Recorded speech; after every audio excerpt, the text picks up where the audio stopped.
This is Johnny Iguana upstairs from my piano in Chicago, Illinois, and you are listening to Talking Blues.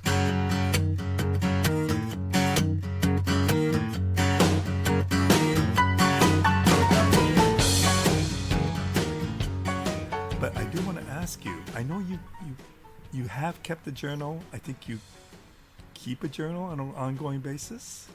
Yeah, that's funny. Well, when I was 23, I joined the Junior Wells Band, which was quite kind of something I never would have believed when I was younger, when I was playing all these Junior Wells songs in a band when I was 17. And it was so miraculous, it felt like, that I went out one night in New York City, and one thing led to another. I ended up joining the Junior Wells Band and moving to Chicago. And it was it was such a trip that I felt like I had to write it all down, lest I forget any of the details. And so I kept 600 pages of journal entries in my 3 years with Junior. And then when I toured with Otis Rush, I kept some. And then most recently, when I went for 6 weeks in Europe with the Chicago Blues Festival tour of Europe, I knew it was going to be another cast of characters, so I just wanted to do the same. So I kept a journal every day there. Yeah. Okay, so I'm curious. I know that you have a writing background. I know you had some work in writing. But when you keep a journal, was this really for your eyes only? Or is this something that you were hoping to share and maybe publish at one point or another? Like, what motivated you to write a journal or start a journal? When I look back at the writing I did with Junior Wells, I had just graduated college. I was an English major. And now I find my writing then very annoying. I find it like sort of showy. Like I couldn't get away from my writing classes, and I was sort of stylized in my writing. And I wish I had actually, I did at one point years later send it to some publishers for consideration for kind of, sending a summary and seeing if I'd have anyone interested in publishing the journal as somewhat of a fish out of water story where I was so different than everyone else in the band. And I remember being told that they thought it was more suitable for a serialized magazine piece than for a full-on book. But I'm really glad I kept it because, so if you ever watched This Is Spinal Tap, in my 3 years with Junior Wells, I don't know how many musicians came in and out of that group, but probably 20. It was a 9-person group, including Junior. And there were probably 5 different guitar players, 5 different horn players, 4 different bass players in 3 years.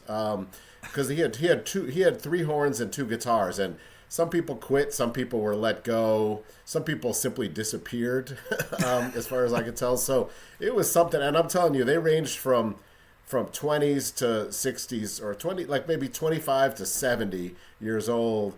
And just an incredibly wide array of characters. And generally, everyone is weird or eccentric in their own way when you really get to know them, and it certainly was the case there. So I'm really glad I wrote that all down. Every once in a while, I forget these quirks that these people had that amused me so much.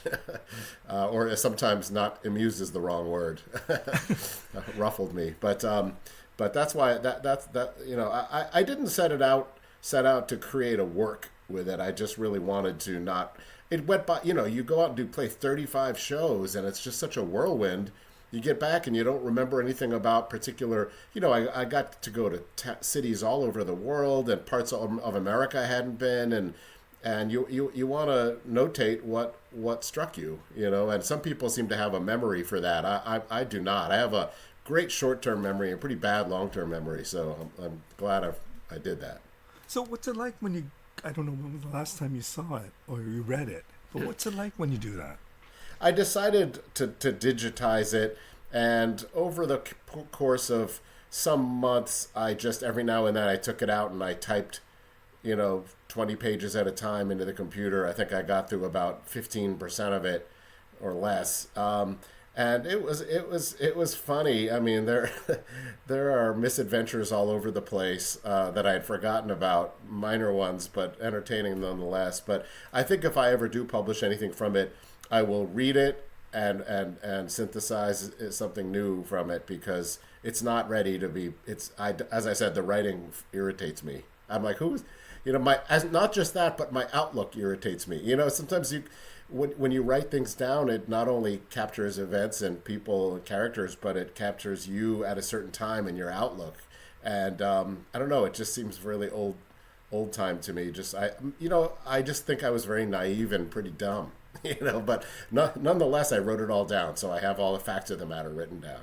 Yeah, but I think that comes with the package, isn't it? I mean, there's this young kid who's writing about this amazing experience, and you were probably a little naive and very young.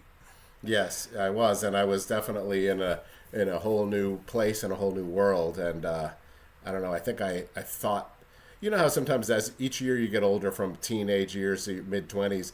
I remember later deciding I really didn't really know anything until I was like 24 was like the birth of my real understanding of, I think, the world and people. And I was writing this starting when I was 23. So maybe I haven't gone through that first year. Maybe I have something to look forward to as I get into my wise old 25-year-old years, But so we'll see. But yeah, I guess you're right. I mean, we as we get older, we tend to treat someone who's 25 as a kid. When we were teenagers, we thought someone who was 25 was kind of an old person. Yeah.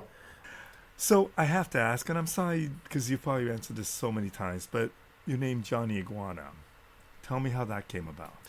Well, that band that I referenced, that I played all those Junior Wells songs in when I was 17, the guitar player in that band, this is in Philadelphia, he asked me to join because I was we first played music together when we were 14, our moms dropping us off with each other because he was in a different school, but I heard of him and he heard of me as someone who was already really into their instrument. He played guitar, I played piano, so we decided to play together, and then we kind of lost touch. And then when I was 16, 17, we got reacquainted because we both were into like blues and jazz. He was into blues and jazz. I was really into blues. At 16, my uncle sent me all this music, and I got really excited about it. And I stopped going outside, and I started just playing piano all day. And I also lived 20 minutes from where all the great organ players, Philadelphia came from. I lived 20 minutes from Norristown, home of Jimmy Smith. So I listened to a lot of that music too, and I was obsessed with all the left-hand figures, all the bass parts, on piano for Otis Spann and organ for Jimmy Smith.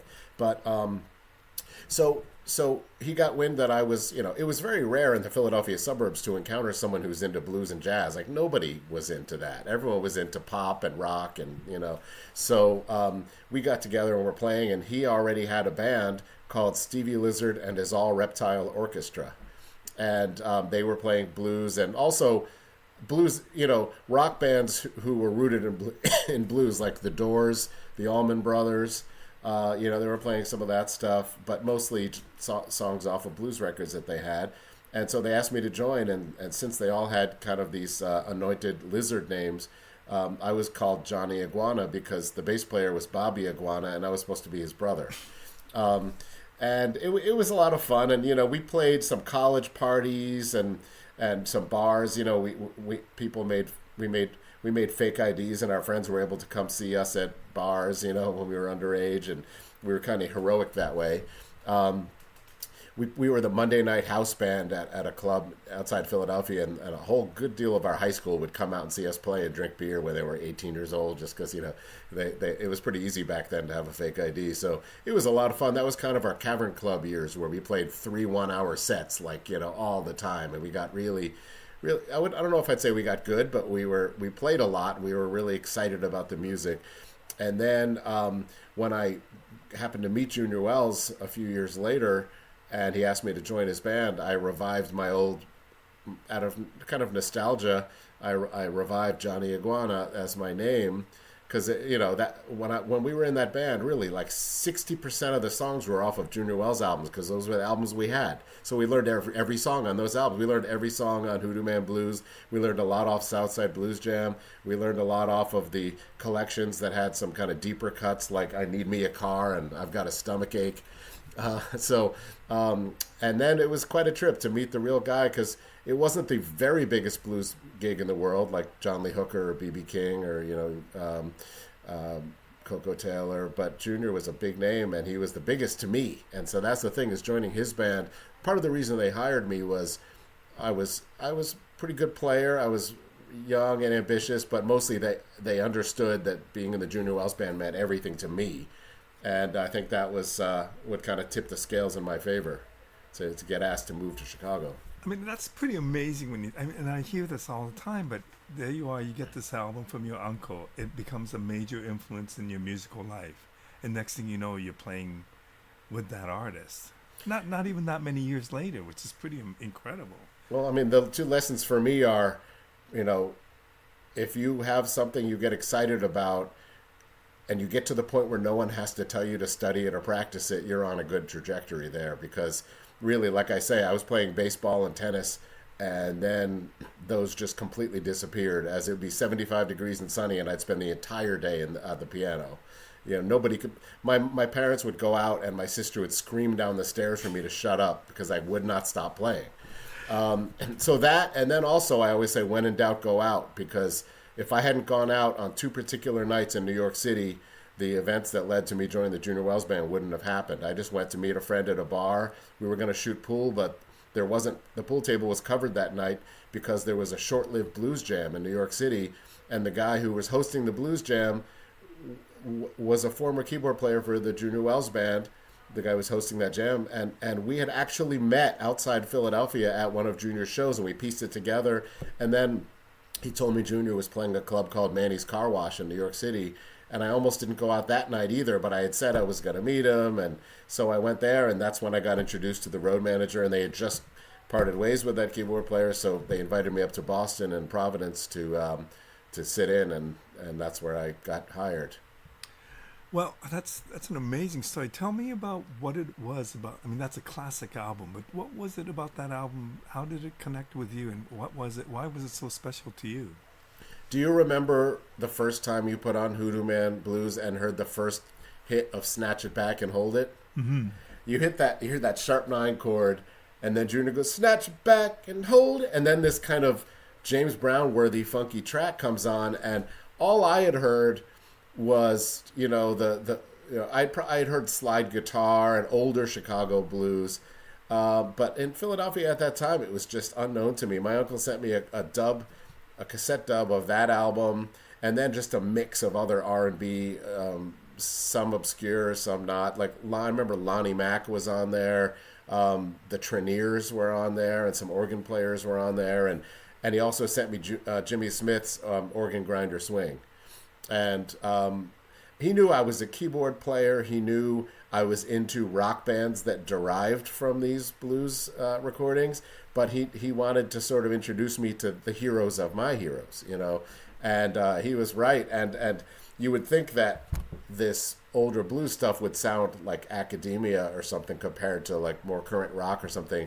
But you know as well as I do that even going back to Sonny Boy Williamson, the first and stuff, there's very rough around the edges, really cool, gritty stuff waiting to be discovered that is not the sort of, I don't know, blues I think was different than I thought it was, when I just really hadn't heard it much. And that Hoodoo Man Blues album was enough for me. And later I came to learn that most blues albums were assembled by an A&R person, and they carefully chose the selections, and they had a producer and bands. This Junior's Hoodoo Man Blues is famous because it wasn't any of those things. It was just they hit record, and then they played the Tuesday set they did at Teresa's every week. And that's what was pioneering about it, is you're just hearing a hot band doing what they do, with no edits and no plan. Right. And it's so good. And it's still, I feel like that album is still so alive, So I presume you learned off that album. Well, yeah, there's no keyboards on that album, but I did mimic the bass parts, the bass lines. I learned, the kind of bass lines that are on there that are not the kind of bass lines that are on walking organ bass lines. There's nothing swingy about that album. I had heard more swingy stuff. So there wasn't, the Jimmy Smith stuff, I learned specific organ parts, and I learned how 13 chords move around and learned certain riffs.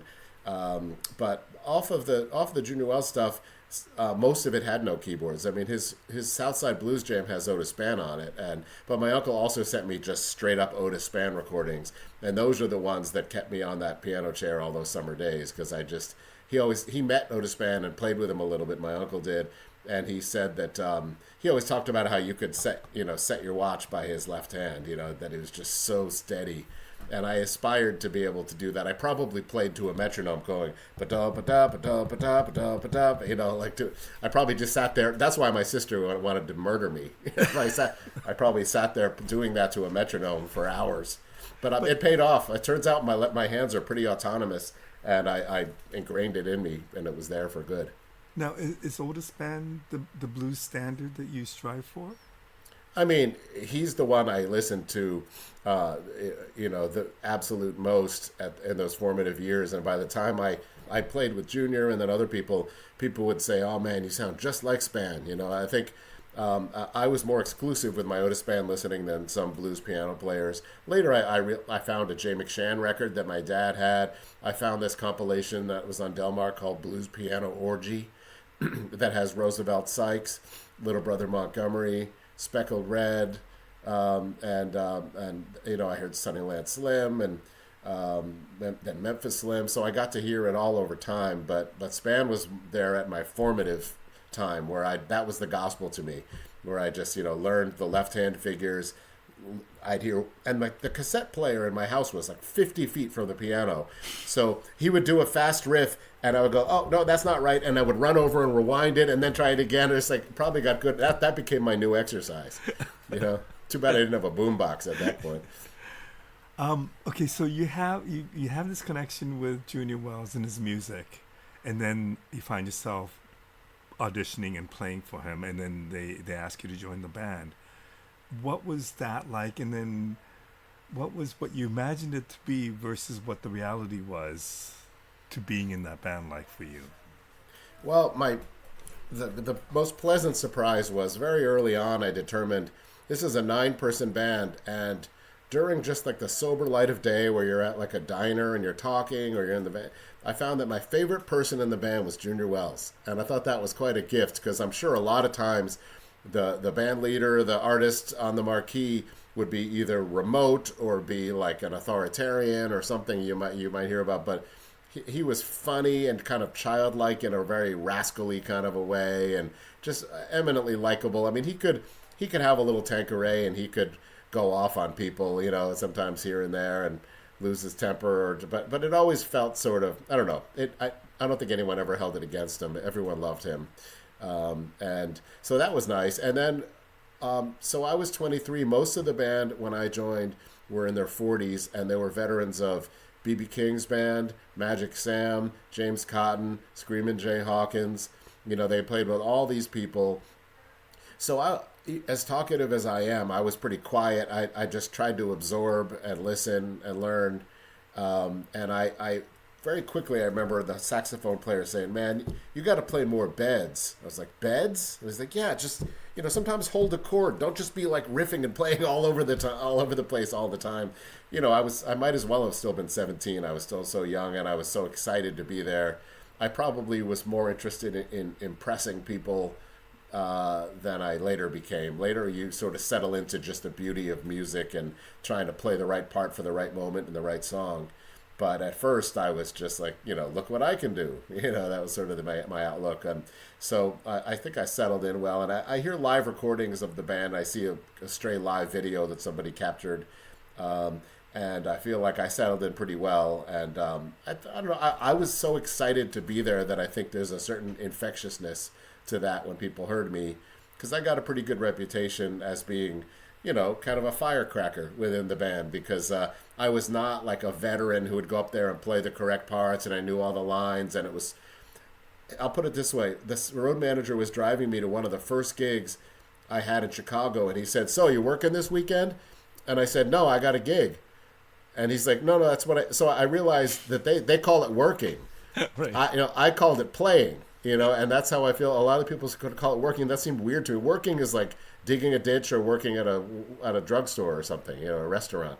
So I was just totally playing to me. And some of the older guys, they ranged. Again, there's a wide cast of characters. Some of them were very joyful in their playing, but I think I in particular was very giddy, in my personality and my playing.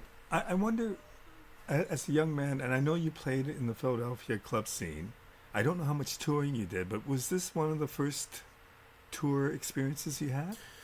Yeah, well, I graduated as an English major from the University of Pennsylvania. I was in bands from age 14 till I moved to New York City when I was um, 21. So all through there, about 7 years, I played in bands, and but I never toured. We played, regionally, I guess you could say. We might play like a little outside of Philadelphia, but mostly in the Philadelphia area. And then when I moved to New York City, I had a job doing what they call cover copy, where I write the back covers of books.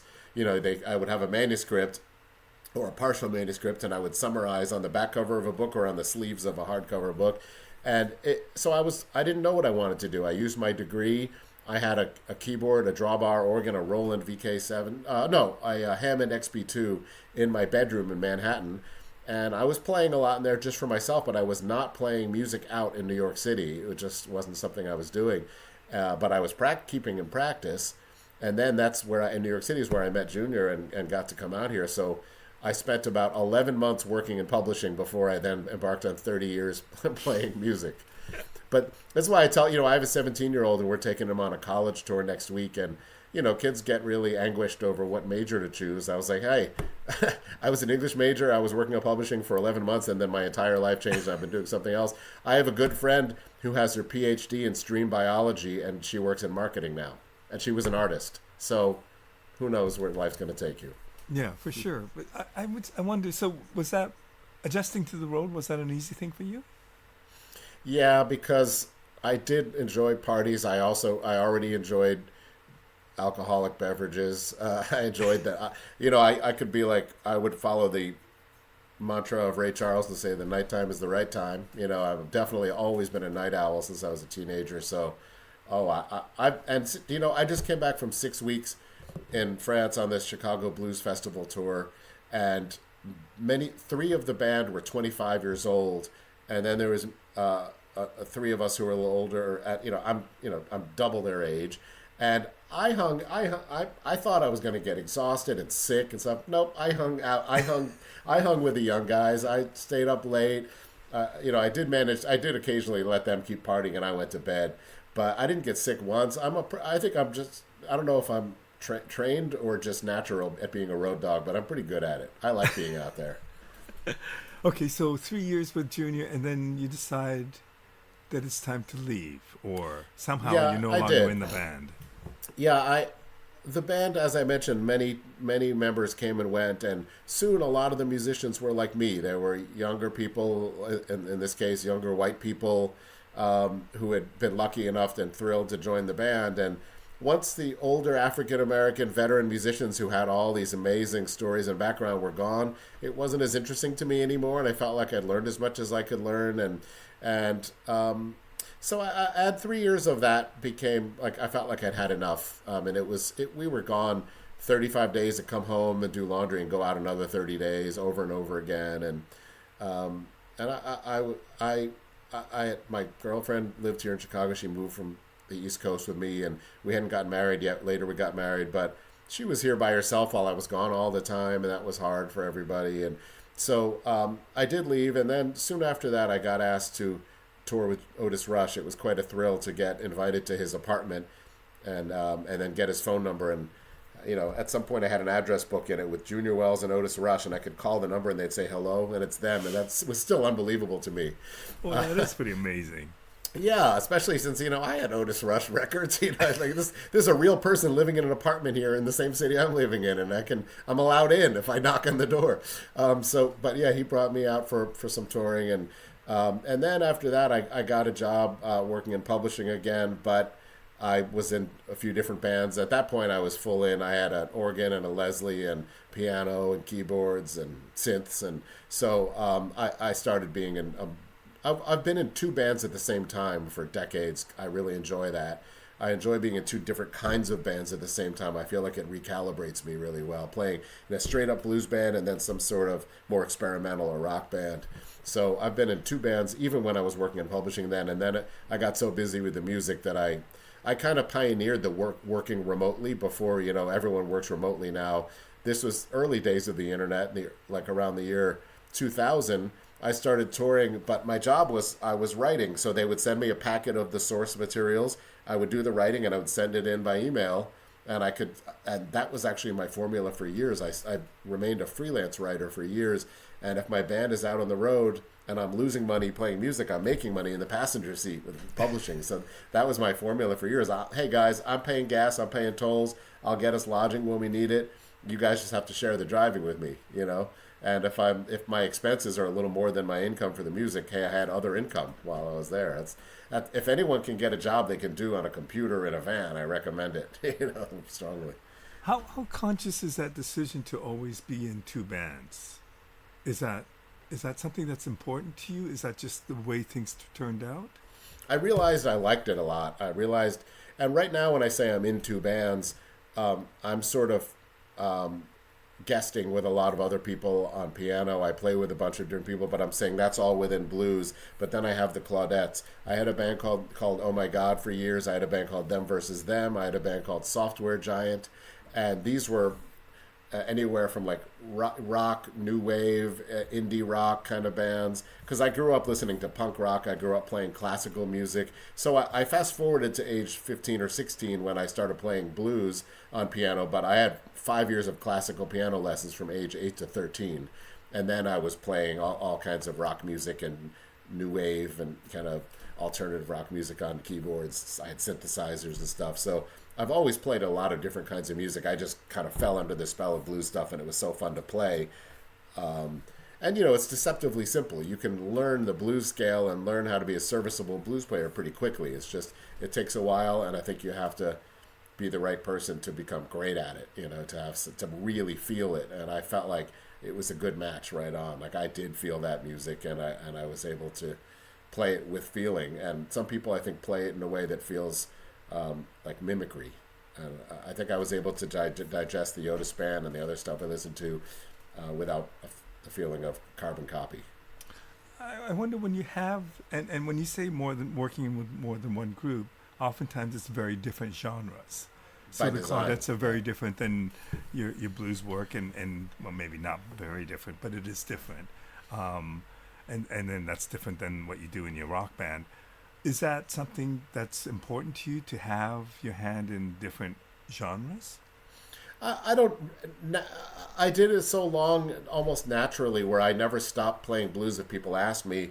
But I was interested. I had a concept for a band, and I would do that band. And while those people were together, that's what we did. The Claudettes has been quite long running now. The drummer and I started it, actually modeling ourselves after Otis Spann and S.P. Leary, playing those duo recordings as heard on Chicago the Blues Today, those compilations. But we like so many different kinds of music that our little blues barrelhouse duo just spiraled out of control with all different kinds of eccentricities to it because we listen to so much. So it has some classical elements. It has some psychedelic elements. I really like playing with some echo on the piano. So, but the Claudettes, I had to come up with a genre name, and I came up with Garage Cabaret because it's got the energy of garage rock and punk rock, but it's rooted in jazz and blues and soul, like a more like American piano roots music. So it's like most punky blues bands are centered around Elmore James and John Lee Hooker, you know, the guitar players and slide guitar, but ours is centered around like blues and soul and R&B piano, which is very unusual. You don't usually see punky piano bands, you know. Okay, let's talk about the piano. Because specifically in the blues, there seems to be less and less piano players. And I don't know if that's just the way I see it or that's the reality. How do you see that? Is that correct? Did you read Billy Boy Arnold's autobiography that he published a few years ago? I did not. He used to talk to me. You know, I got to play with Billy Boy in the Chicago Blues Living History Band and hang out with him. He's been to parties at my house. We've played around my piano here. He's about to turn 90.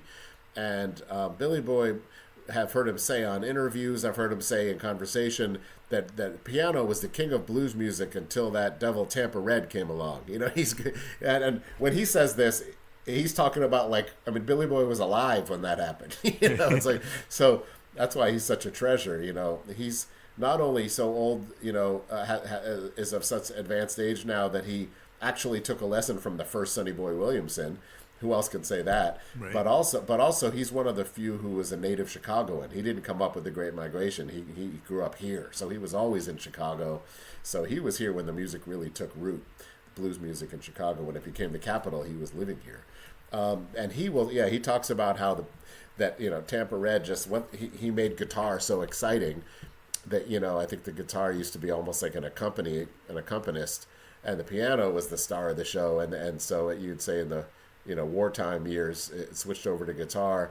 And gradually through the 50s and 60s, clearly guitar became the thing that a kid would practice to in front of the mirror and aspire to be. Sitting and playing the piano, as much as, someone like Little Richard would make it seem exciting, Jerry Lee Lewis or something, generally speaking, it's kind of like, maybe reminds a lot of people of mom making you take piano lessons or something, we had a piano. My mother and I started lessons the same day from the same teacher. And my dad always still talks about how it became apparent almost instantly that my two hands could operate independently, and that he tried to play piano and he couldn't do that. And so it seems like it was a good fit for me. I was kind of a natural at it. And but you see a lot more organ players, a lot more keyboard players than piano players. One thing people don't talk about is piano is pretty tiring. It's really a fatiguing instrument. To really play an acoustic piano in an electric setting and be heard, you often have to overplay because it's just guitars and harmonicas are so loud, and drums are loud, and people are irresponsible with how loud they get, so it's a real workout to play 90 minutes on an acoustic piano.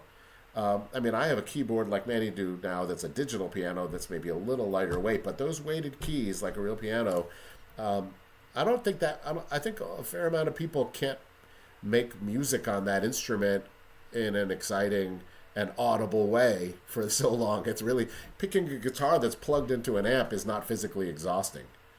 I had a time playing in France with the Chicago Blues Living History where the piano was mic'd, but I couldn't hear it. My monitor was loud enough, and it was a 90-minute set, and I had a moment of panic after the first song saying, you know what? I am tired.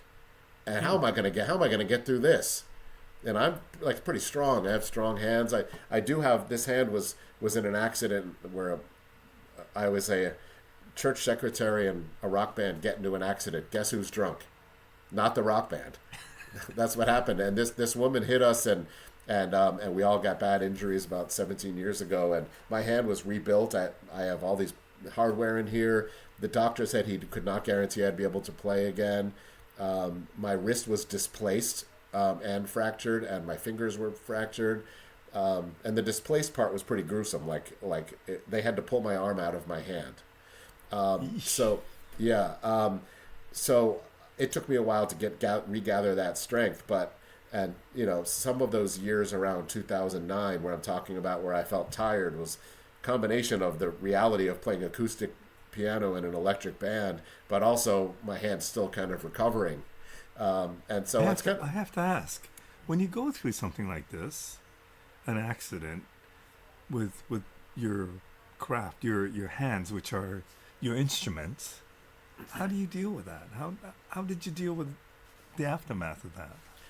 First, I had plenty of tears. My wife escorted me out of the meeting with the surgeon where he told me he couldn't guarantee I'd be able to play piano again. And I was crying, and she just said, he has to say that. I'm sure it'll be fine, like that. But those were, I wanted to walk in there, find him smoking a cigar, saying, oh, I do 5 of these a day. You're going to be up and you just do your PT, you'll be fine, but that's not what he said at all, Because, and in fact, the surgery was supposed to be 2 hours, and it took 5 hours because they found the angle of the break was so unusual. They had to go through this side and kind of invent a way to get the plate in there that needed to be in there. So, but then my job for the better part of a year was physical therapy. They put me right in physical therapy. They knew that my hands were, they wanted to do the surgery on me in Ohio, the general orthopedist, and I said no. My dad flew out and picked me up, and Alexa came out and drove me back to Chicago, and we went to Northwestern Hospital.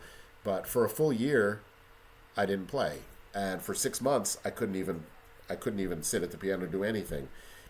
So I did physical therapy all day, every day. I went to these classes, and I was the poster boy there of what you can achieve if you do it right. And I had all these exercises. At first, it was so uncomfortable that there were big burly policemen in the class that were had tears in their eyes from the pain of doing the physical therapy. But you just have to do it, and it works. In your mind, are you thinking it's going to work? I'm going to make this happen? Yeah, Did you have doubts? I had doubts because one of the first things I remember doing was an exercise where they touch your pinky to your thumb, your ring finger to your thumb, middle finger, index finger to your thumb, like this. And I went to do it with my broken hand, and it felt like there was the Atlantic Ocean between my pinky and my thumb. Like, it was so far. And then I said, nobody can do that. And then I went with my other hand. I went with my other hand and went, oh, wait a second, that's easy. And it really literally took me many months until I could do this. I knew it was a challenge, but I still had my hand, and there wasn't nerve damage they talked about. They said I was probably going to have arthritis someday, but it just gradually came back, and in about a year I started playing again, and it regained strength, and then your physical therapy becomes the thing you want to do, which was in my case piano. So at some point you put away the putty and the hammer and all the tools of it, and you just start playing again. And when you start playing again, when do you feel like you're back to your old self, or do you ever feel like that? It took me a few years because I would just a friend who meant well sent me a burned CD of, I think it was Camille Saint-Saëns, has a piece called Concerto for the Left Hand, Piano Concerto for the Left Hand. I never listened to it. It's still in a drawer. I said, I'm not giving up on my right hand. Like, I felt like that was like, just in case you but I'm like, that's not my mentality right now. So I just, I don't know. It was quite a trial, but I could feel it coming back gradually. And after a while, I forgot all about it, and I still remember it. It's kind of amazing to me.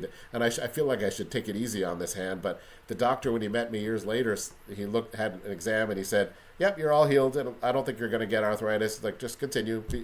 I had to really thank him. I thought he saved my life. Do you feel like you are where you were? Oh, yeah. Wise? Yeah. Yeah. And that's the most amazing feeling when you reach the point where you thought, I'm doing this again. Well, also my style might have changed a little at a time where I'm more interested in, I don't know, in the effective music that I am in showing off. So I probably, even though I occasionally will play a lot of notes, over the course of an hour or something, I probably play fewer notes. I don't think I'm quite as absolutely spastic on the piano as I used to be, Okay, so tell me about the Chicago scene and other piano players. Are there many piano players? Some have come and gone, but there are some that are younger than I am and the same age, and everybody's really chummy with each other. We don't, of all the musicians in town I spend time with, I spend time with at least the piano players, because no one has two piano players at a gig, so you're never on a gig together, But I wonder how popular you must be if people want to call a piano player. I mean, are there many to go to? Yeah, as a matter of fact, there are a few other piano players who do most of the blues gigs, because I've always been this sort of outlier where I played with really big people here, and I occasionally will stop into the blues clubs and sit in and visit with people, but I've always been so busy with these bands that are in an entirely different scene that I'm not, sometimes I felt like I'm not really a member of the club, because I'm not at all the blues clubs all the time. I'll go off on tours, I'll be in a practice space, I'll be recording with bands that are in a totally different scene, and occasionally there's some musicians that cross over to different scenes, but most of the blues, also I found that the blues lovers in Chicago, the people who come to the shows, that patronize the shows, who maybe take photographs and write about blues, they're really just in the blues scene, and I can't get them to come to my other gigs because they don't leave that scene. It's kind of frustrating. In the blues scene in Chicago, number one, I said no so many times when people asked me to do a recording or a gig that a lot of people stopped calling me because they knew what the answer was going to be, because I'm busy, I'm doing other things. And number two, I've often had, like that freelance writing work I told you I had, I've often had another source of income.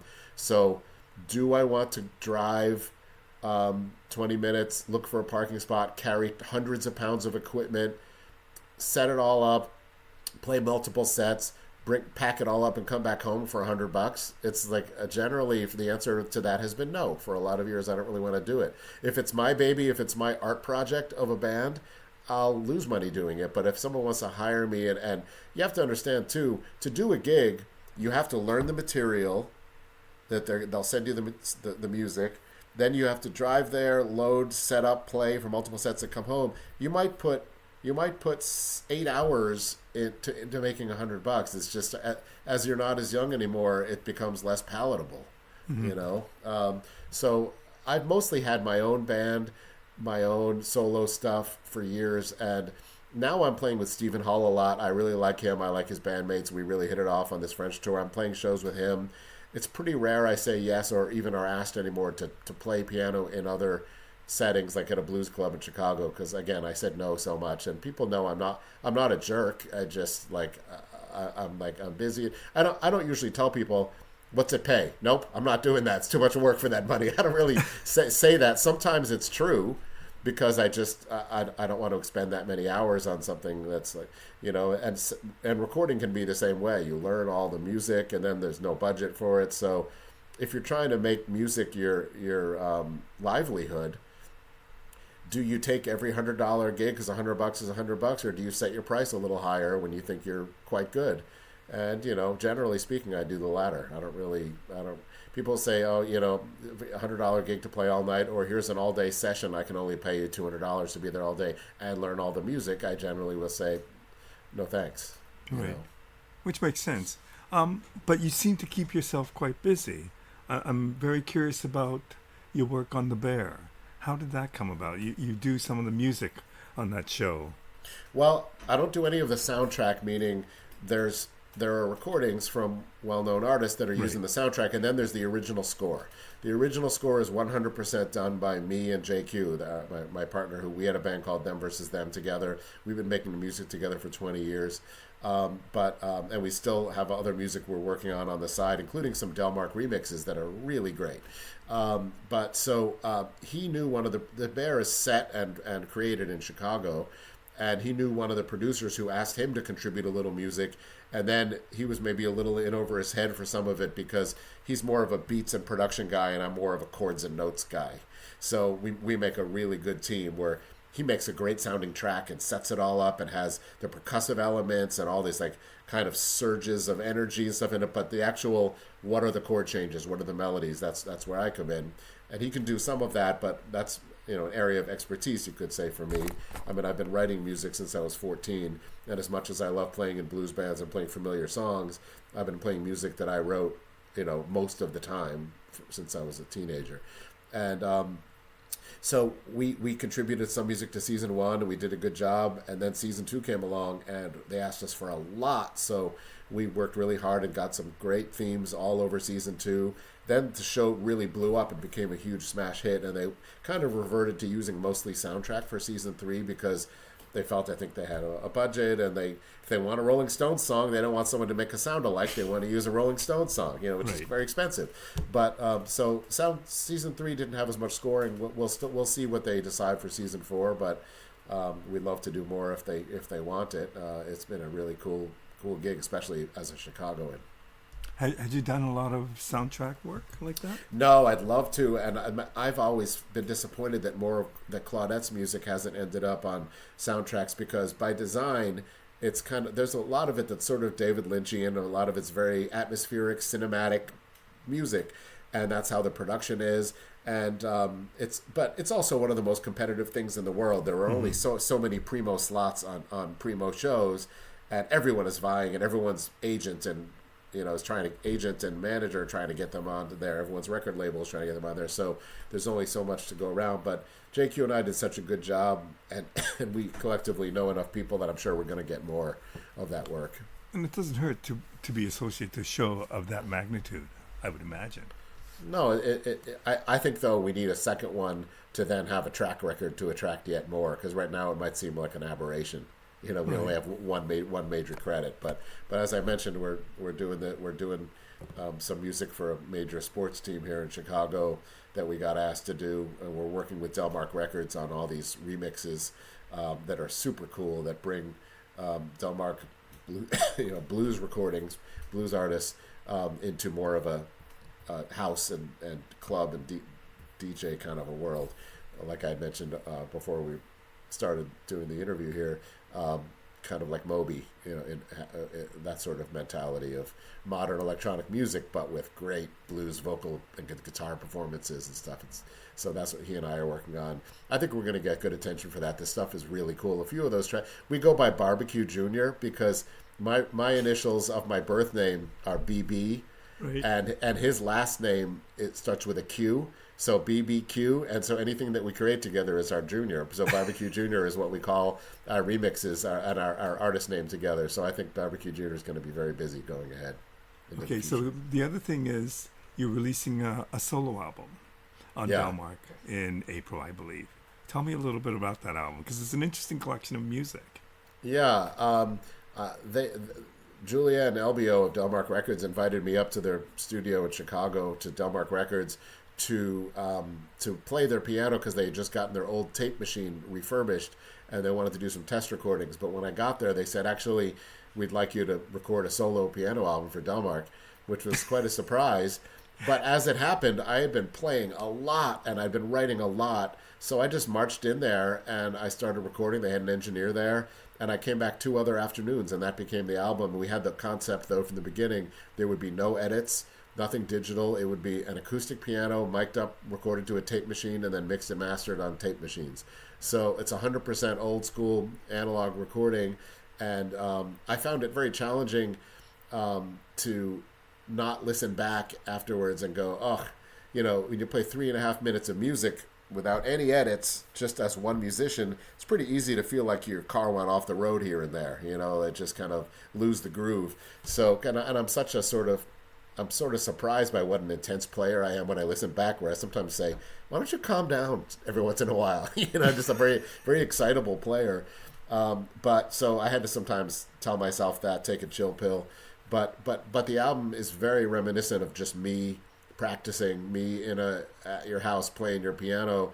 It's a very excitable sounding recording. I think my punk rock beginnings come through because I just attack the piano with a certain ferocity that is unstoppable, even when I try to tell myself stop. So why did you decide that it was a good idea not to edit? Oh, I think that was part of it was for Delmark. They wanted this album to be in their continuum of solo piano recordings on Delmark Records. We're talking about Sunnyland Slim and Roosevelt Sykes, Little Brother Montgomery. So none of that stuff was the perfect work of an editor and a studio team and an A&R person. It's just the mics were on and they played a song. And that's what we decided we wanted it to be. And and also one of the formats they wanted to release it on was reels of tape.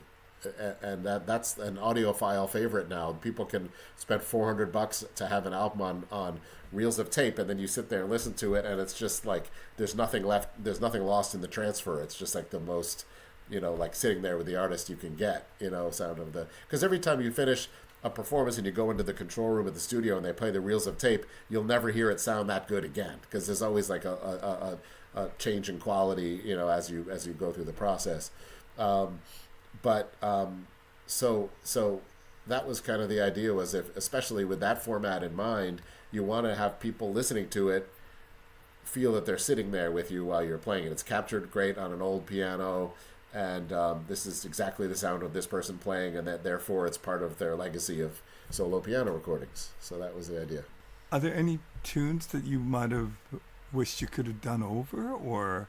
Well, I did more, if there are 11, I think maybe there's 11 tracks on it. I mean, I did probably 16, so we discarded 5 of them.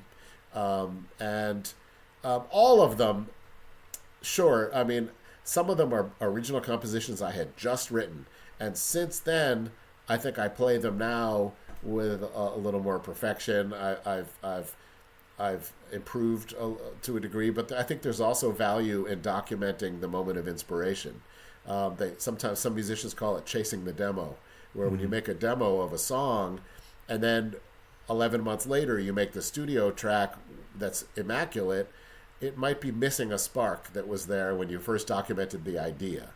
So in some of these cases, particularly with the original instrumentals, particularly two of them, I had just come up with these ideas, and what you're hearing is me hoping I can remember this thing I just came up with, and being excited about it and really taking myself somewhere with it. Whereas later I feel like I can play this correctly. But some of the originals and most of the other pieces on there I had been playing for a while. The version of Junior Wells' Messing with the Kid, the version of Magic Sam's You Belong to Me were new ideas I have of how to make them whole piano pieces, and they differ from the originals obviously because I'm playing a guitar line and a vocal line and a band rhythm with my two hands, all in one performance. So those were really fresh to me too. I had never most of this record I have never played out live. I'm going to start doing that very soon. A few of them are things I play often. This Jay McShann piece called Roll 'em that I have on a recording of Jay McShann with T-Bone Walker. That's a great recording I love. And then there's Chuck Berry, You Never Can Tell, which my father in particular, he particularly loves my piano version of it, which I do usually just with piano and our drummer, Michael, and the Claudettes. And so I just did it with just piano. And obviously that Johnny Johnson piano is just tops, and so, but the AC/DC that's on there, the Neil Young that's on there, those are songs that a while ago I realized make great solo piano pieces, and I put my own twist on them. Actually, the AC/DC one is very faithful to the original. I play it almost verbatim what's on the record. Other than Angus's solo, I do what I think is more like an Ian Stewart solo that he might have done. Ian Stewart, who they call like the fifth Rolling Stone, who was really great piano player, and he's got his style. He plays on some Led Zeppelin, and there's a certain kind of way he has of playing kind of piano banging boogie that I sort of tried to channel for that solo part. It's an interesting choice. I mean, obviously, when I listened to it, I had to go back to the AC/DC original version and think, well, how did this do this? And it was interesting that you kind of transferred that to piano, and it works. And it's also interesting that these songs that are so different between the blues standards to Heart of Gold, Neil Young's Heart of Gold, like there's a continuity to it that I enjoyed listening to the whole thing. Yeah, I mean that's kind of honed over time because that the Neil Young one and some of my own original ones and the Chuck Berry one are things I often play on stage, sometimes in the same set and sometimes on a Claudette set, which will have some barrel house piano sections and then the singer comes up and the band transforms into this vocal group. But it's all me sitting there at the piano, so there should be a continuity to it. It's one person who's going to have their tendencies, that AC/DC line in Riff Raff, the maybe that feels good to play on guitar, but the first time I figured it out on piano, it felt like this must have originated on piano. It's so perfect for a piano. And interesting. Yeah. So we should wrap this up, but tell me what you have coming up. Oh, Michael Caskey, the drummer who plays with the Claudettes, who's also a great piano player himself. The two of us are going to be doing quite a few shows together that are going to be about half and half solo piano and then piano and drums. So I'll do some of my original pieces and some other things and just piano, and he'll come and join me probably a couple different segments of the show playing drums. That's how the Claudettes began, as I said, just piano, drums, Michael and me. Some people miss that Claudettes. We're very entertaining together. Michael's very fun to watch, very animated, and he calls what we do together blood sport, because it's really a challenge, and it's just like, okay, here we go. It's like hold on to your hats because we play with intensity, and it's just nonstop. But people find it exciting. So we're going to be doing those shows. The Claudettes are going to be in Canada and Europe and all around America. We're finishing some recordings, going to put out an album. But as the world gets more divisive, confusing, sometimes downright scary, two things. It's number one. I feel privileged to have what I just boiled down to, hope. I have something that is coming in my future that I'm excited about, and there are people in continents all over the world that don't have that, and I feel really lucky that some people might be wondering where their next meal is coming from, where they're going to get clean drinking water, if their house is going to be bombed. There's a million things, and death and uncertainty reign. And for me to be here in my house in Chicago, excited about a new tour and a new album, is an incredibly privileged place to be, and I feel happy about that. And also, JQ, who makes the music in for the Bear with me, sometimes we've turned to each other and said, "I really hope this is very successful, and we get big gigs out of this, and we get to tour around the world. But if none of that happens, and we just spent all this time doing this, it's a great way to spend all those hours and weeks and months. If you're going to spend your time here doing something."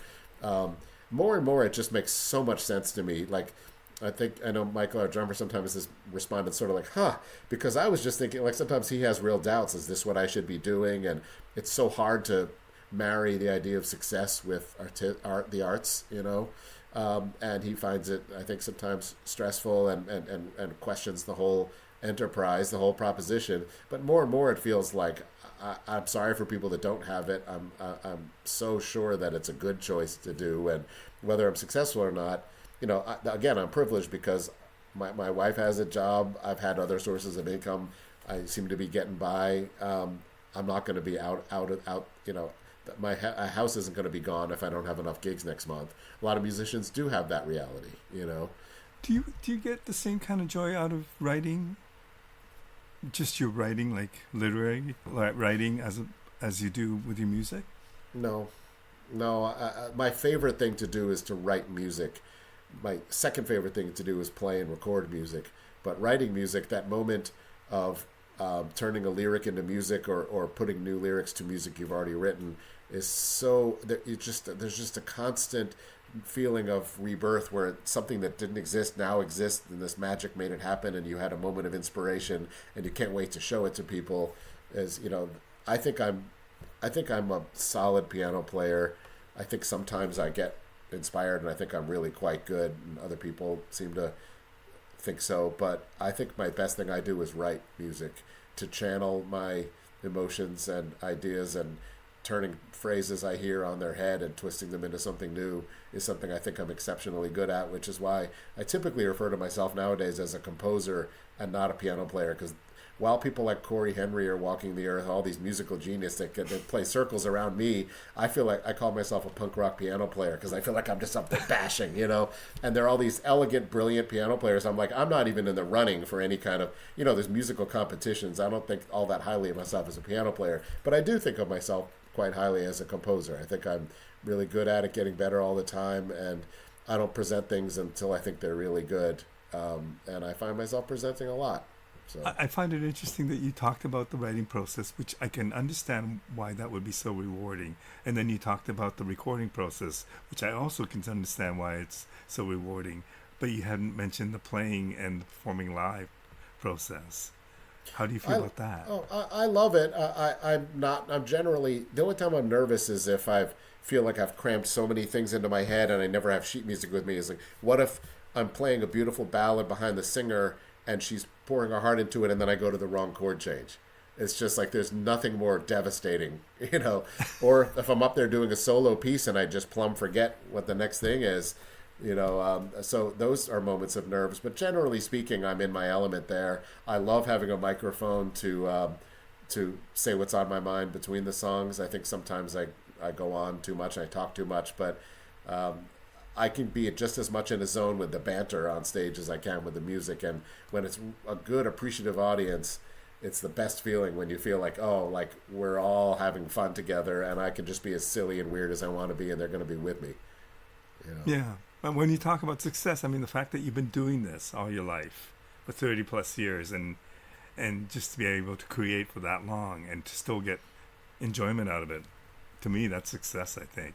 It's true. You're automatically put in a position of feeling second best, third best, and rejected all the time because festivals come out that you wanted to play and you're not on the festival. Right. And I do get people saying no to me from record labels, festivals, venues, all day, every day. And you have to have an incredibly thick skin. You have to be able to just get up and do it again. Because, I feel like I'm so good, the band is so good.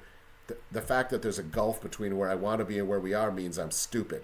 because I can't figure out how to get here. I can't figure it out. I'm just like a Cro-Magnon, just scratching my head and saliva falling out of my mouth. I just I'm like, this is so good. Why can't I get this where I want it to be? It can be really frustrating, and it's because you're in a competition with all kinds of smart, creative people, and some are better at the presentation or the marketing of it.